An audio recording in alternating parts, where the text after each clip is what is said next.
नमस्कार दोस्तों। देखिए मित्रों, कार्बन और उसके यौगिक ये चैप्टर अपना जारी है। लगभग इसके 4 पार्ट समाप्त हो चुके हैं और ये अंतिम पार्ट है 5वां।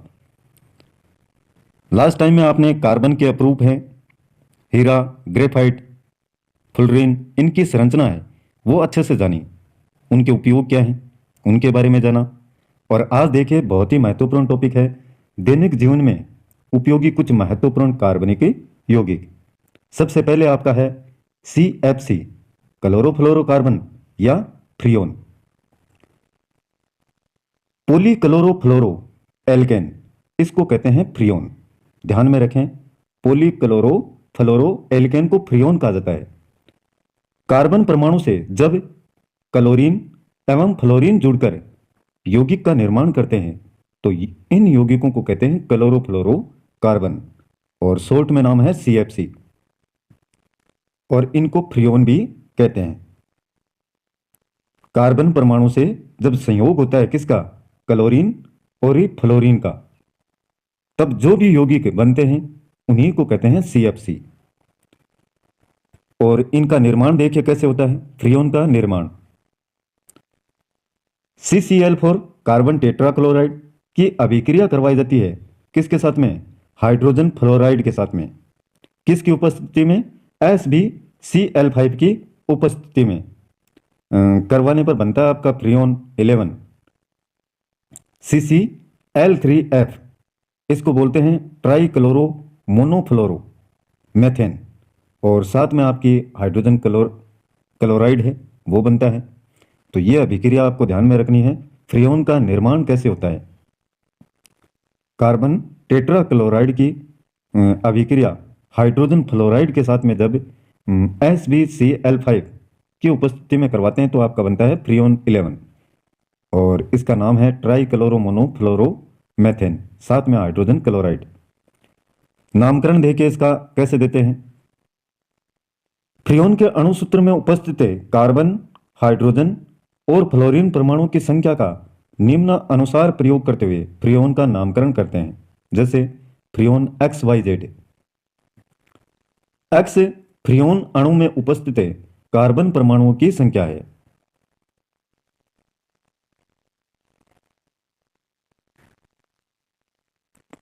और ये दे रखा है आगे से एक कम अर्थात C-1, और Y बराबर है फ्रियोन अणु में उपस्थित हाइड्रोजन परमाणुओं की संख्या +1 अर्थात H+1, और Z है फ्रियोन अणु में उपस्थित फ्लोरीन परमाणु की संख्या।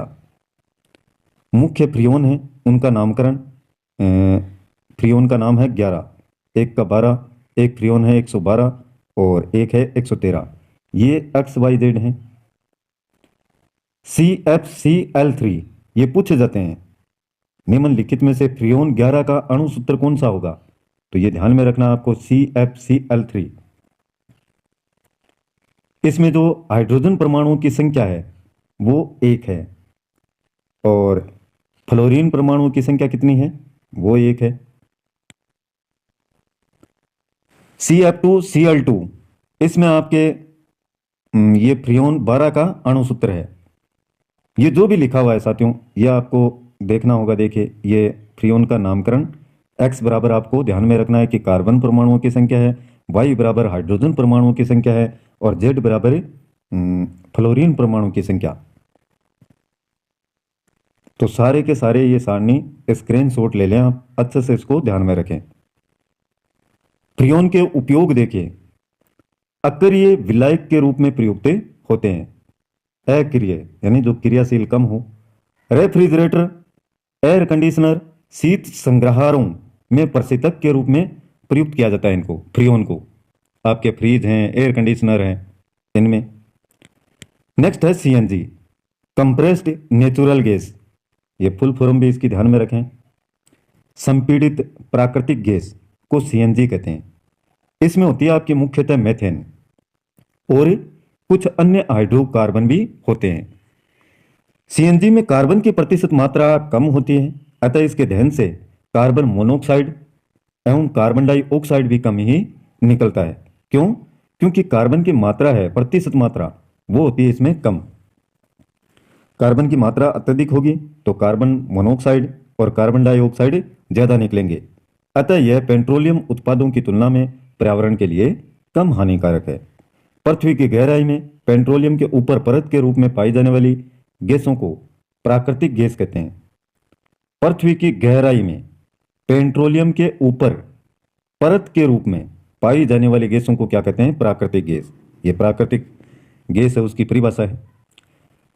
जब पेट्रोलियम का खनन किया जाता है, उसको निकाला जाता है, तो उसके साथ प्राकृतिक गैसें भी बाहर आ जाती हैं। प्राकृतिक गैस को जब उच्च ताप पर संपीड़ित किया जाता है तो उसे संपीड़ित प्राकृतिक गैस कहा जाता है। सीएनजी गैस एलपीजी से आपकी भिन्न होती है, अलग होती है। पेट्रोलियम का जब प्रभाजी आसवन किया जाता है तब पेट्रोलियम के कई अवयवों के साथ मुक्त होने वाली गैसों को पेट्रोलियम गैसें कहते हैं और इन गैसों को उच्च दाब पर संपीड़ित करके द्रव्य में बदला जाता है, तो इसको कहते हैं LPG, liquid petroleum gas. LPG की तुलना में सीएनजी अधिक सुरक्षित गैस है, क्योंकि एलपीजी से हल्की होने के कारण यदि इसका रिसाव होता है तो ये वायु में फैल जाती है, हल्की होने के कारण।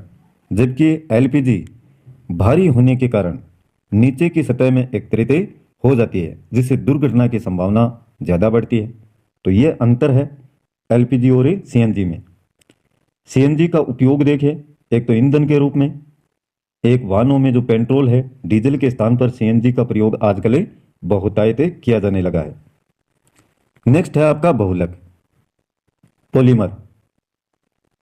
जब छोटे छोटे सरलतम अणु आपस में मिलकर एक उच्च अणु भार वाली लंबी श्रृंखला युक्त बड़ा अणु बनाते हैं तो उसको कहते हैं बहुलक। बहुलक का मतलब छोटे छोटे जो सरल अणु हैं वो आपस में जुड़ते जाते हैं और जुड़ करके एक बड़ा अणु उसका निर्माण करते हैं, उसको कहते हैं बहुलक। इस प्रक्रिया को, जो पूरी प्रोसेस है, उसको कहते हैं बहुलीकरण, पॉलीमराइजेशन। छोटे छोटे अणुओं को एकलक कहते हैं। छोटे छोटे अणुओं को क्या कहते हैं? एकलक, यानी मोनोमर। और बहुलकों को मुख्यतः दो श्रेणियों में बांटा गया है, एक प्राकृतिक बहुलक और एक संश्लेषित बहुलक। ये 10th में पढ़ लेते हैं आप तो आज इतनी मुश्किल नहीं होती। प्राकृतिक बहुलक ऐसे बहुलक जो प्रकृति से सीधे प्राप्त होते हैं, जैसे आपका प्राकृतिक रबर है, स्टार्च है, सेल्यूलोज है, रेजिन है। ये सारे के सारे पौधों से प्राप्त किए जाते हैं प्रकृति से, तो इनको प्राकृतिक बहुलक कहेंगे। जो प्राकृतिक रबर है ये एक वृक्ष से द्रव्य के रूप में प्राप्त होता है और इसको कहते हैं रबर क्षीर या लेटेक्स। प्राकृतिक रबर आइसोप्रीन का बहुलक है। यह आइसोप्रीन बहुलीकरण की जो प्रोसेस है, प्रक्रिया होगी और उसके बाद में बनेगा पॉली आइसोप्रीन, इसको कहेंगे प्राकृतिक रबर। लेटेक्स में एसिटिक अम्ल मिलाकर उसे ठोस में बदला जाता है। जो लेटेक्स है, आइसोप्रीन है, उसमें अगर एसिटिक अम्ल को मिला दिया जाए तो वह बदल जाएगा ठोस में। इस प्रकार से जो प्राप्त रबर है अत्यंत प्रत्यास्थ और कम तनन सामर्थ्य वाला होता है, जिसको अधिक ताना नहीं जा सके, लंबाई में बढ़ाया नहीं जा सके।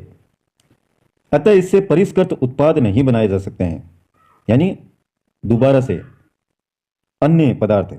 इसकी तनन सामर्थ्य एवं प्रत्यास्थता बढ़ाने के लिए इसमें सल्फर मिलाकर गर्म किया जाता है और इस क्रिया को कहते हैं वल्कनीकरण। तो ये थोड़ा सा ध्यान में रखें, इसकी तनन सामर्थ्य है रबर की, प्राकृतिक रबर की, प्रत्यास्थता बढ़ाने के लिए इसमें मिलाते हैं सल्फर और सल्फर मिलाकर गर्म करते हैं। तो ये जो प्रोसेस है, प्रक्रिया है, इसको कहते हैं वल्कनीकरण। इस प्रकार से प्राप्त रबर कम घिसने वाला, मजबूत, कठोर एवं अप्रत्यास्थ होता है। दूसरा है संश्लेषित बहुलक, ये प्राकृतिक हो गया, और दूसरा संश्लेषित जो मानव के द्वारा निर्मित किया जाता है वो कृत्रिम बहुलक या संश्लेषित बहुलक कहलाता है। जैसे आपका कृत्रिम रेसे हैं, प्लास्टिक है, संश्लेषित रबर है। और इसमें कह दे रखा है आपका कृत्रिम रेसे, इसके उदाहरण हैं नायलॉन 66, टेरिलीन, रेयॉन। ये सारे कृत्रिम रेशे के उदाहरण हैं। कृत्रिम जो मानव के द्वारा तैयार किया जाता है अनेक प्रकार की अभिक्रियाओं के माध्यम से। नायलॉन 66 देखिए, ये बहुत ही इंपॉर्टेंट है। यह एडिपिक अम्ल यानी जिसमें 6 कार्बन है, तथा हेक्सामेथिलीन डाइएमीन, इसमें भी कितने हैं, 6 कार्बन के संघनन से बनता है, इनको जोड़ने से, अतः इसको कहते हैं नायलॉन 66। ये एडिपिक अम्ल है, इसको जोड़ा गया किसके साथ में, हेक्सामेथिलीन डाइएमीन, इसमें भी 6 कार्बन और इसमें भी 6 कार्बन, तब निर्माण होता है नायलॉन 66 का। तो ये नाम याद रखें, एडिपिक अम्ल प्लस हेक्सामेथिलीन डाइएमीन की जब क्रिया करवाई जाती है तो निर्माण होता है नायलॉन 66 का, संघनन की क्रिया से, जुड़ने से। उपयोग देखिए इसका, नायलॉन 66 का मशीनों में जो गियर है, बियरिंग है, उनको बनाने में काम में आता है। टायर, कपड़े, रेसे, रस्सियां, ब्रश आदि बनाने के काम में भी आपका नायलॉन 66 लिया जाता है। दूसरा है टेरिलीन, यह बनाया जाता है एथिलीन ग्लाइकोल, एथिलीन ग्लाइकोल तथा टरथेलिक अम्ल, इनके संघनन से, इनके जुड़ने से। और इसको डेक्रोन भी कहते हैं, कई बार पूछ लिया जाता है। टेरिलीन, ये स्ट्रक्चर याद रखें, और एथिलीन ग्लाइकोल प्लस टेरेथिलिक अम्ल, इनके जुड़ने से बनता है आपका टेरिलीन, और इसी को डेकोरोन भी कहते हैं। उपयोग, टेरिलीन का उपयोग कपड़े में, नावों की जो पोल है उसको बनाने में, बेल्ट है, चुंबकीय टेप है, फिल्म आदि बनाने के काम में आता है। तीसरा है रेयॉन, कागज जिसको सेलुलोज से प्राप्त किया जाता है, को सोडियम हाइड्रोक्साइड के विलयन में भिगोकर साफ किया जाता है। सेलुलोज या कागज को sodium hydroxide NaOH, sodium hydroxide के विलयन में भिगोकर इसको क्या किया जाता है, साफ किया जाता है, तथा इसे कार्बन डाइसल्फाइड CS2 में घोलकर सेलुलोज का विलयन प्राप्त किया जाता है, और इस विलयन को महीन छिद्र में से प्रवाहित करके तनु सल्फ्यूरिक अम्ल में छोड़ा जाता है, जिससे रेयॉन के महीन चमकदार रेशे प्राप्त होते हैं या बनते हैं। तो ये पूरी प्रक्रिया है इसको बनाने की। देखिए थोड़ा सा, एक आपका कागज है, कागज को क्या करते हैं, सोडियम हाइड्रोक्साइड का, सोडियम हाइड्रोक्साइड का जो विलयन है इसमें अच्छे से भिगोते हैं, कागज को इस विलयन में डाल दिया जाता है, फिर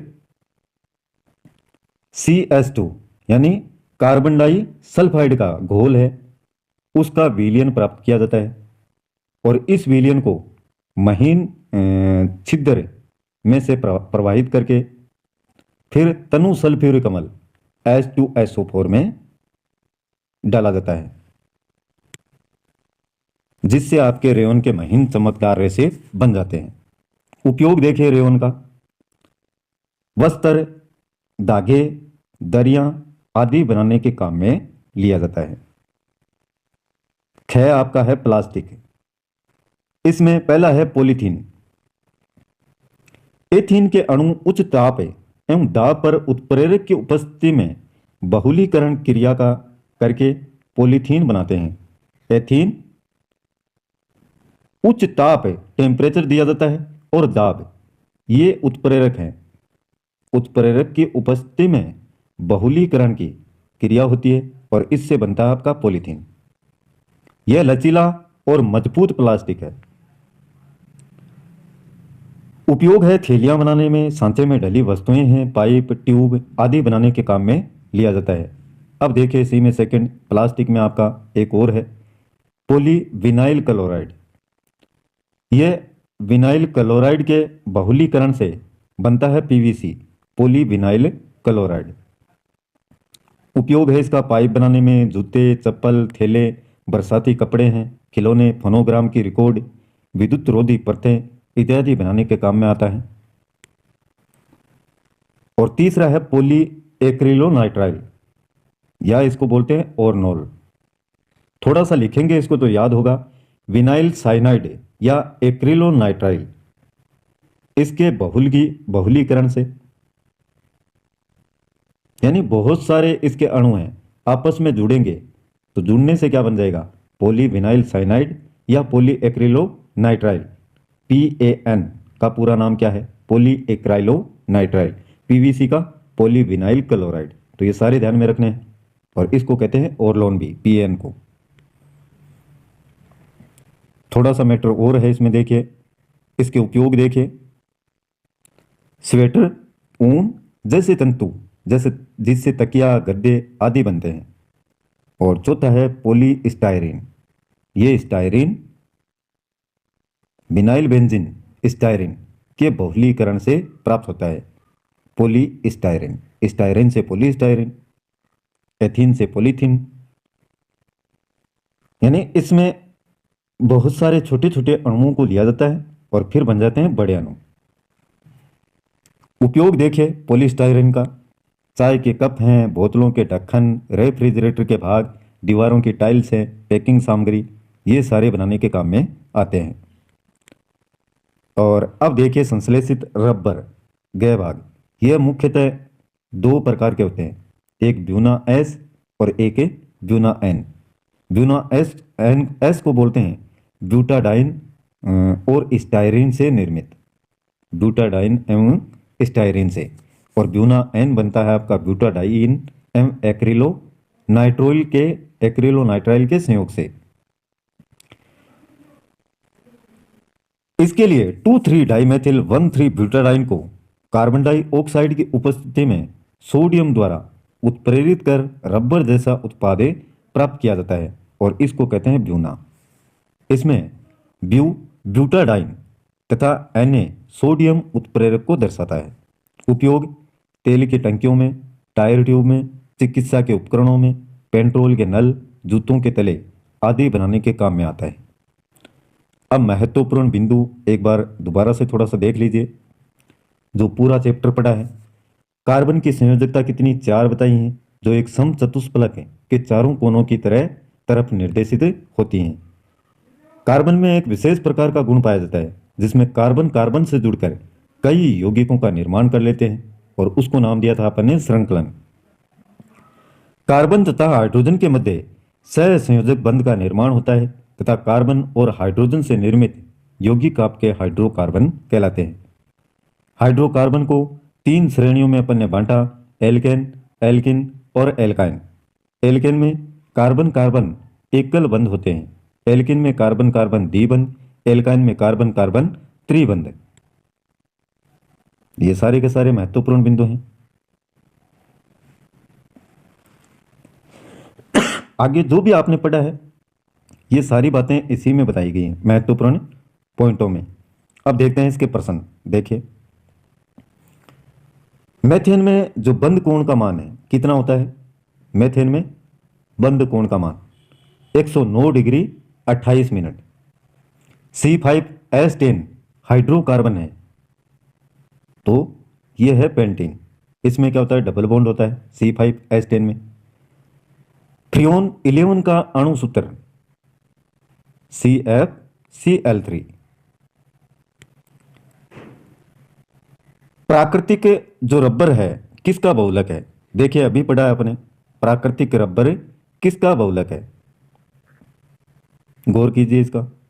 ये देखिए 19वां पॉइंट दे रखा है, प्राकृतिक रबर आइसोप्रीन का बहुलक है। किसका, आइसोप्रीन का। तो इसमें हो जाएगा आपका ये। कार्बन का कौन सा अपरूप है विद्युत का सुचालक होता है, जिसमें से विद्युत धारा प्रवाहित नहीं की जा सके, तो वो है आपका ग्रेफाइट। कौन सा है, ग्रेफाइट। देखिए ये 5 का है, 5 के में आपका दे रखा है, ये रहा ख ही दे रखा है इसमें, 5 में ख। तो विद्युत का सुचालक, इसमें से विद्युत धारा प्रवाहित आसानी से की जा सकती है। प्राकृतिक रबर की गुणवत्ता एवं तनन सामर्थ्य बढ़ाने के लिए इसे सल्फर के साथ में गर्म करते हैं। इस क्रिया को कहते हैं वल्कनीकरण, जो अभी पढ़ाया है।